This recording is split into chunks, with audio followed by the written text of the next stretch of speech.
Hey, it's Herbert. And you're listening to the About Last Night podcast, you slippery little son of a bitch. About last night.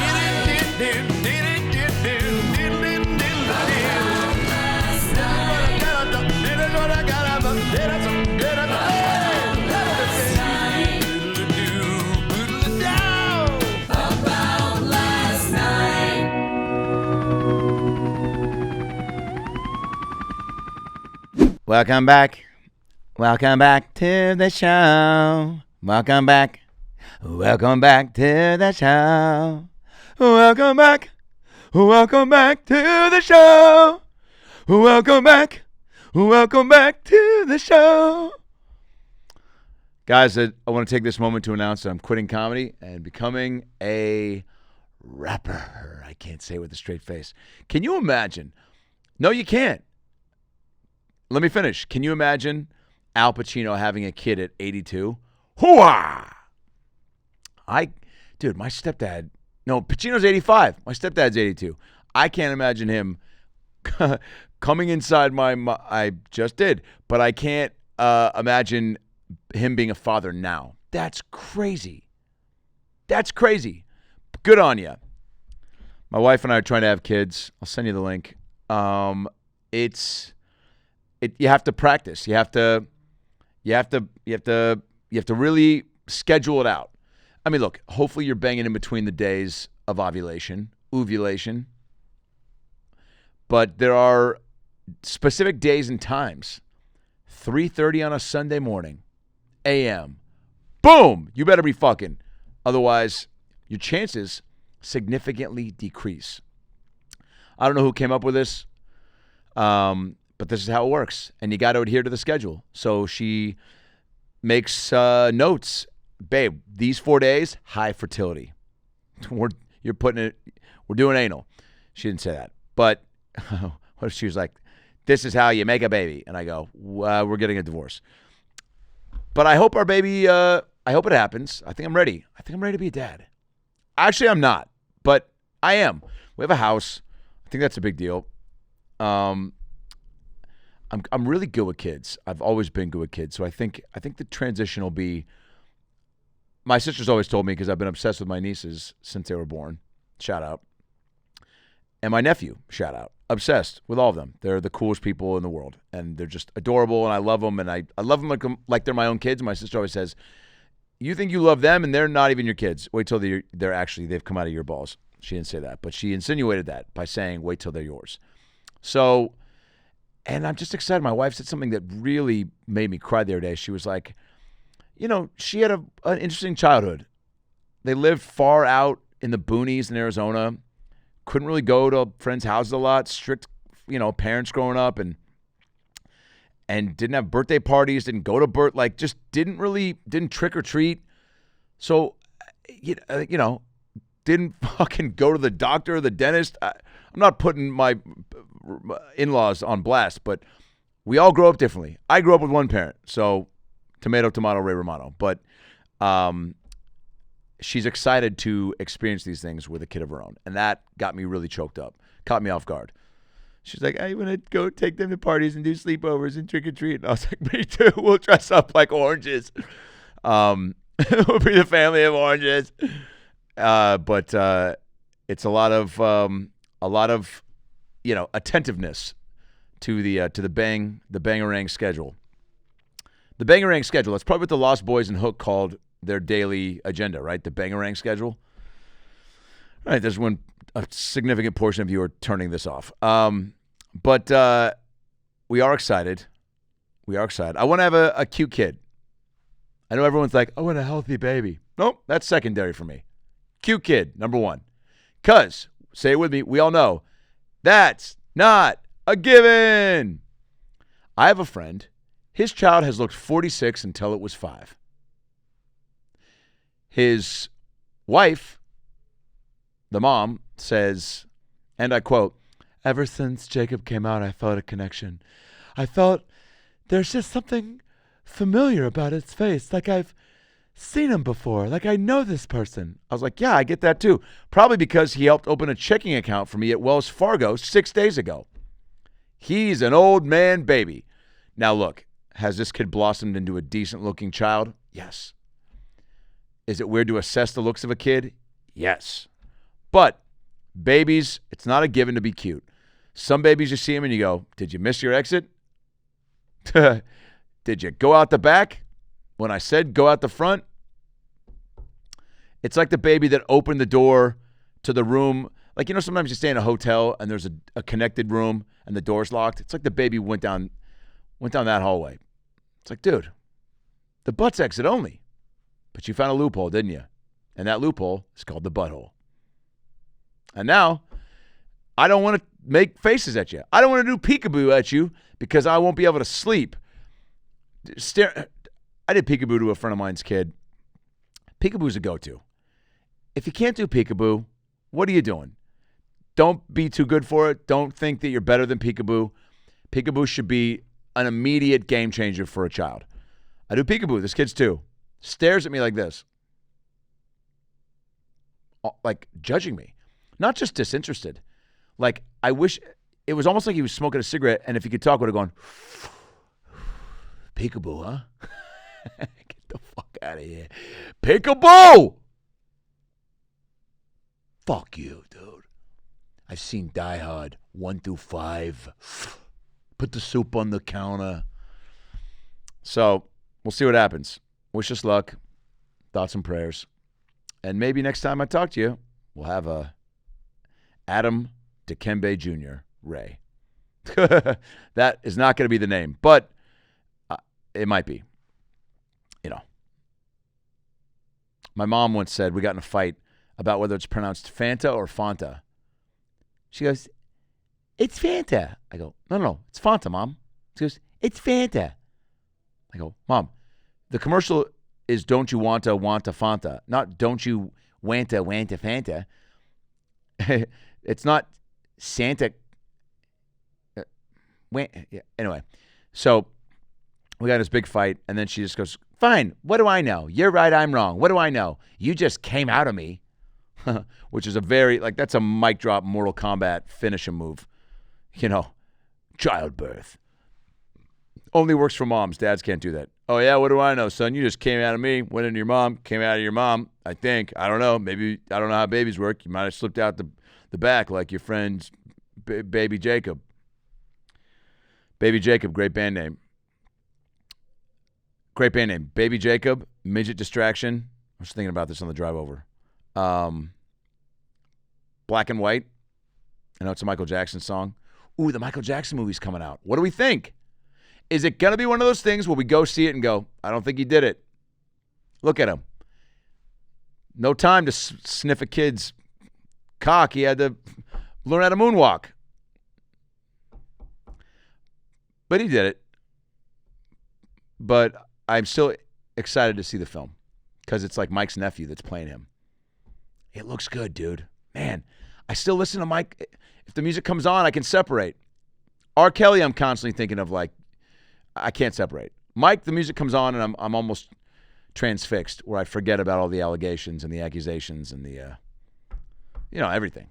But I'm in the Jackass movie. I posted that the other day. Pretty exciting. Went and saw a screening last night. So funny. So funny. And I got about 3 bits in there. And it's, man, pretty wild to watch a movie that I've seen all the movies of from this group. Yeah, it was pretty special. Johnny has really championed me, Johnny Knoxville, to be a part of it. And it was so fun. It was so fun. And I think the movie will make $1 billion. It's everyone's going to want to go see it. It's the last one. Comes out June 26th. So I unfortunately can't go to the premiere. I will be in Australia. We have, I think, 8 stand-up shows and 3 Dr. Phil's in Australia, June 15th through June 27th. Tickets at adamraycomedy.com, or you can get all my tour dates, like Friday, St. Louis at the Factory Theater. Can't wait. I think there's about 30 tickets left. Denver at the Paramount, Saturday. Same thing, about 20 tickets left. These are 2,000-seat venues. Let's push it over the line. Can't wait to see you guys. The Who Is Me Theater Tour continues. St. Louis Friday, Denver Saturday. April 29th, Albany, New York. First time there. Can't wait.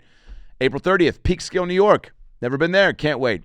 May 1st, New York City. Friday. Town Hall. Can't wait. Special guest galore. Come on out. Napa, May 16th. Another banger of a show. Uptown Theater in Napa. Bring your wine. Bring your cheese and crackers and your side pieces and your players and your haters, and let's celebrate Napa style. May 28th, I'm doing 2 shows at the Mothership. Those are sold out as Randolph Davies, the one-time bucket pull on Kill Tony. Got enough love from that character that people want to see more. And to be honest with you, it was really fun. It was such a last-minute throw-together. Kind of had this guy living and breathing in the back of my mind for a while. And I used to do late-night spots at the Comedy Store, 12:45, 1:15 a.m. People that are there had seen almost 3 hours of comedy. I'm like, I can't go up and do more jokes. They've seen and heard it all. So I had this shitty goatee that I could spirit gum on, a wig, some shades, and a leather jacket. And I would go up as this, I think his name was Troy Condensation. And he was kind of a spitting image and kind of a loosely based Randolph Davies. I'm boring myself with this fucking story. God, that's not a good sign. Every time I yawn now, I get insecure because my wife makes fun of me when I yawn. I yawn, and she goes, here's you yawning. Ah! Like, well, I'm not going to hold it in. You got to let your yawns out. Farts you can hold in. You got to keep the intimacy alive. I know there's people out there that are letting them fly, trapping the husband's face in the pillow when he sleeps, and the guy's, trapping her under the covers. Fucking gross, dude. What are you doing? Ugh. If my wife farted in my face while my mouth was open, never going down on her again. That's a wrap. That's a chicken Caesar wrap on cunnilingus. Why? Because you farted in my mouth. You were one push away from fucking shitting in it. So, anyway, I hope I get to be a dad. What was I saying? Oh, yeah, the yawn. I was boring myself from the story. But, yeah, so we're Randolph Davies. I think the show, still trying to put it together. Kill Tony Band is going to be the house band. I've written 7 songs, and now I just got to figure out the melodies and send them to Carlos, the Kill Tony band member, and he's going to help transpose them with the band. And we're going to have 7 songs along with audience stuff, stories, some guests. I'm still trying to figure out, the Phil show found its rhythm, and I found a nice formula to it. Bruce Robbins show, we've done 2 of those. Got to do another one, sold out at the Comedy Store on May 5th for the Netflix as a Joke Fest. But this one I want it to be completely different. So but still a show. So it's like figuring out the bits and the moments and the chapters. Like how we breaking this up? And where and when do you do the songs? And how long are the songs going to be? So we're doing 2 shows at the Mothership, May 28th. I'm going to tape those. They'll both be on my YouTube, so that'll be a blast, or at least one of them. But again, all these tickets at adamraycomic.com. We're announcing a fall tour in 2 weeks. I can't wait. We're hitting a lot of cities: Chicago, Utah, Bozeman, Montana, Louisville, Kentucky, Hawaii. A lot of new cities. adamraycomic.com. Stay tuned. Sign up for my email list there so you can get notified. There's, of course, Florida shows in July, 24th, 25th, and 26th. I think Tampa, Orlando, and Fort Lauderdale. But this weekend, it's all about St. Louis and Denver. Next week, Albany, Peekskill, and New York City. The Jackass movie is, you have to have a strong stomach. Like, watching that stuff growing up, I think I had a thicker skin and could see, wieners and puking and all that. But, man, I gagged a lot. But I laughed a lot. I gagged and I laughed and I had a blast. If that's not the slogan and fucking tagline for the Jackass movie, I don't know what is. But I highly recommend it. Definitely go see it when it comes out, June 26th. I'm feeling better. Thanks for asking. I know you're all like, dude, you almost died from Vegas. What? Now what? Well, now I've drank twice in, coming up on a month, which is fucking bananas. I've smoked weed once in a month, which is wild. I used to smoke, man, I was literally just every night I was like, I'm just going to smoke a J. Or take a couple puffs and then munch a little bit and this and that. I mean, I don't know. Do I look any better? Do I feel like my skin's a little cleaner? I've drank more water in the last month than I had probably in the last 20 years, which is fucking sad, but great. I've had salad the last 3 days. Ugh. Today's salad was pretty good. But, man, there's too much good food out there. I'm always thinking of other stuff. No one's thinking about salad. No one's driving home going, ooh, I can't wait to have a salad. No. You want to fucking, I mean, we went to this wedding last weekend. We went to 2 weddings, 2 back-to-back Sam weddings. Sam Darnold's wedding in San Diego. Shout out, dude. A Super Bowl and a wedding in the same 3-month span. Life rules. Life is not bad if you're Sam Darnold. Shout out to his beautiful wife, Katie. Shout out to the Darnolds for just and the whole gang for putting on quite the wedding, dude. Unreal. We danced, we drank, it was awesome.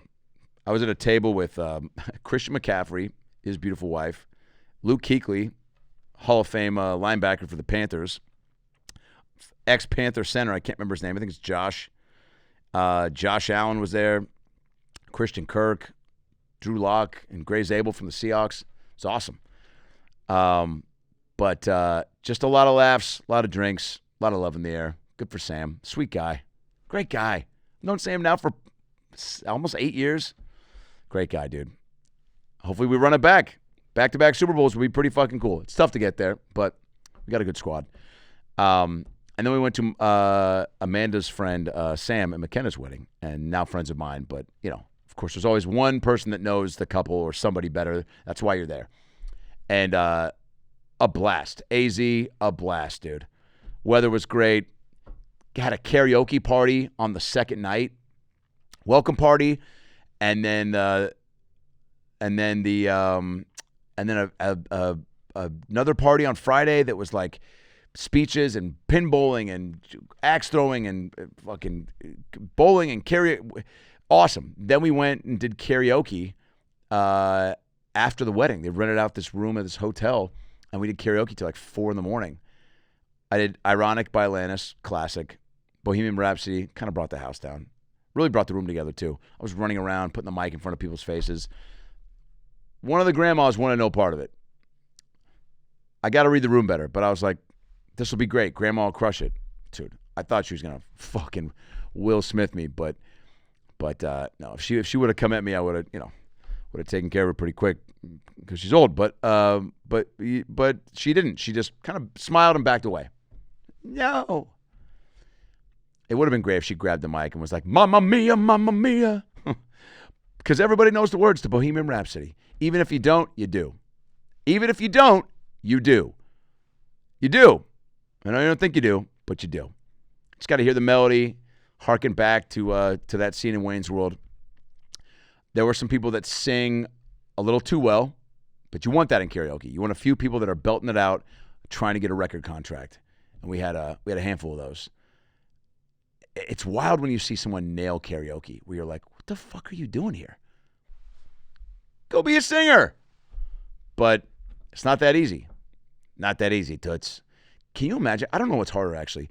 I think about this when I'm doing stand-up. Tonight I got 3 shows, Improv, Laugh Factory, Comedy Store. I'm going to bounce around. It's going to be great. Different spots, different sets. Do some new jokes here, do some old jokes there. Here a joke, there a joke, everywhere a joke. But I do think that, at least you can control it. You can control with that. I can go up 3 times a night. A new singer can't perform 3 times in a night, right? That's a whole thing. You set up a show. You're at a bar. You're at a restaurant. You're at a brothel, wherever you're trying to get your gig in. But it's a whole thing. You got the equipment and you set up and which is why I think if you live in Nashville and you can play at the airport or anywhere live 7 nights a week. There's live music in LA, but not like it is in Nashville or I don't know. Even Seattle. I was talking to, not to name drop, but Dave Matthews when we were at the Mariners game on opening day. And I was like, how is Seattle now for music? He's like, not like it used to be. He's like, I know people that are moving. Also, Seattle's gotten expensive to live in. He's like, I know guys that have moved to L.A. because it's cheaper. I go, what the fuck? And just more opportunities. It's not like it was, man, which is a bummer because Seattle is such a great music hubbub, and you want it to continue to maintain this level of like creative. It's a funnel and a tunnel for everything good that should happen indoors, skill set wise. Comedy, music, basketball. That's why you have so many good basketball players, and I think now comedians and musicians have come from Seattle because of the weather. But man, can you imagine? That's why you got to go on The Voice. If we have a kid and that kid likes to sing it all, I'm going to be like, get on The Voice or American Idol. Hopefully American Idol's still going on. Dude, until Seacrest just develops a heroin problem, that show ain't going anywhere. And even if he does, they'll let him stay on, dude. He is that show. I'm sorry, but Seacrest is synonymous. This is American Idol. Who you gonna get to do that? Anthony Anderson? No. Mario Lopez? No. Seacrest. It's Seacrest or bust, dude. And to be honest with you, I'm Seacrest or bust if I'm watching that show. Do you know Ryan Seacrest hosted a show called Click? My senior year of high school. Freshman year of high school, 1998. We signed up. There was a thing during TAP, which was like the class before third period. You know, classes in high school, for us it went first, third, fifth, and then on like Mondays, Wednesdays, Fridays, and then Tuesdays, Thursdays was second, fourth, and sixth. And I went and signed up during TAP to be on this game show that was being filmed in Federal Way, Washington, out near the airport. And it was a trivia show. And I got picked and matched up with some girl. And she was stupid.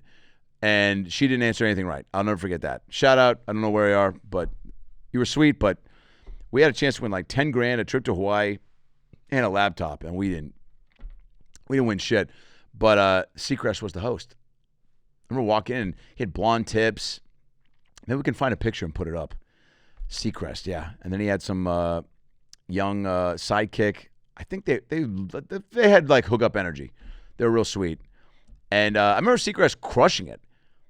And I remember after the show being like, that guy's going to make it. And then literally 2 years later, this is American Idol.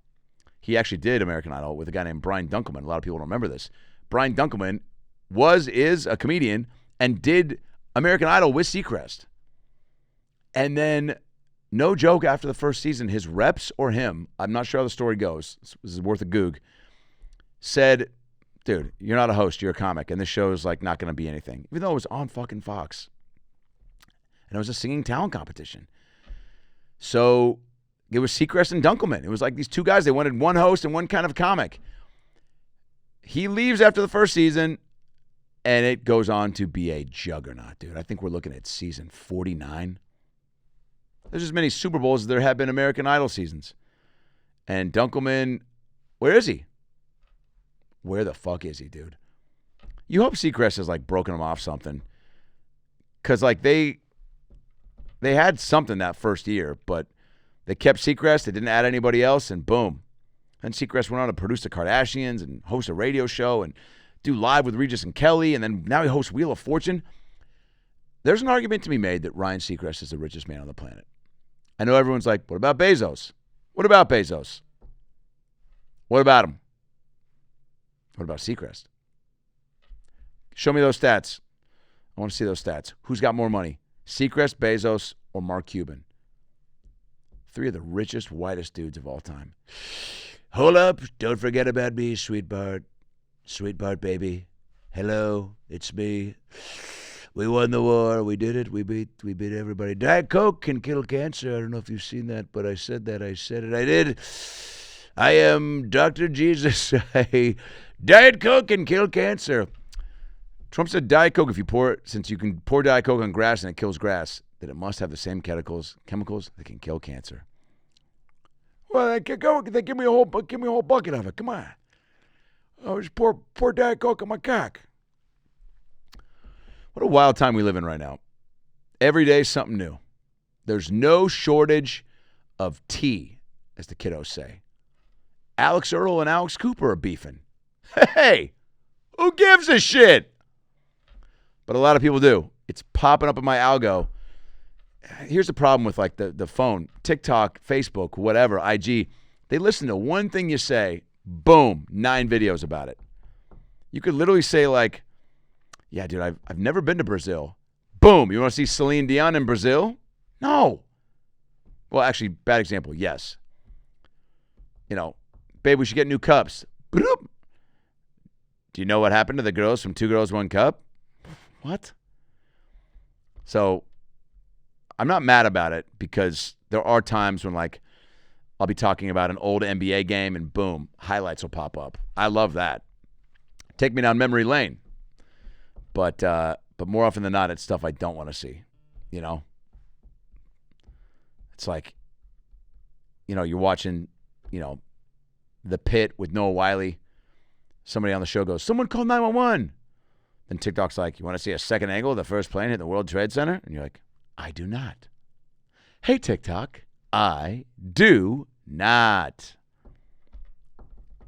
Those videos, oof, you want to go down a bad rabbit hole. That's probably another good reason I'm not smoking pot as much, is I would go down these wild rabbit holes at night. I once watched 3 videos in a row of a guy jumping out of one of the towers that was falling. And then I had to cleanse the palate, so I think I immediately watched like a compilation of Hakeem Olajuwon. Just doing fucking baseline post moves. What else? Oh, my birthday's coming up. Well, not really. I'm 43. I'll be 44 in June 16th. Thank you. 44. It's not 50. I'm still 6 away from 50, so that feels good. 44.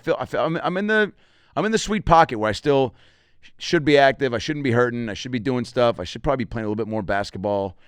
I'd like to play tennis. We went to the Palm Springs tennis tournament with my folks for their anniversary and got a nice little, you know, mood boost, juice boost, whatever.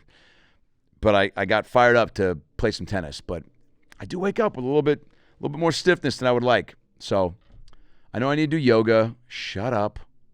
Everyone says that. Do yoga, drink water. I'm drinking the water. I don't feel like doing the yoga. I'm impatient. That's why I don't cook. I'm impatient. It's why my game is like Go Fish or Blackjack. If you want to gamble, I can't sit there and play poker. I space out, ADD, HD, HPV, HBO. I'm thinking about everything and anything. I can't fuck. I'm bullshitting too. Don't talk to people in a poker game if you're trying to just hang out. They take it too serious. Everyone who plays poker takes it too serious. Uno, fun game, dude. Fun game. Uno's where it's at if you want to bullshit or, you know, get drunk, get molested. It's just, yeah, there's just too much competitiveness in certain games that make it not fun for me. Hungry Hippos. People take it too seriously. Monopoly, too serious. Twister. I met some guy at a show recently. We had some crowd work about Twister, and the guy was like, you ever play Strip Twister? And I was like, nope. He's like, you want to? I was like, definitely not. He was inviting me to his place to play Strip Twister. Now, look, I've been invited after shows to do some wild and crazy stuff. Strip Twister was in the top 5. I've had swingers. When I opened for Harlan Williams in Kansas City years ago, I had a couple propose me. The guy was like, wanted me to get it on with his wife. I was like, where are you going to be? He's like, probably upstairs.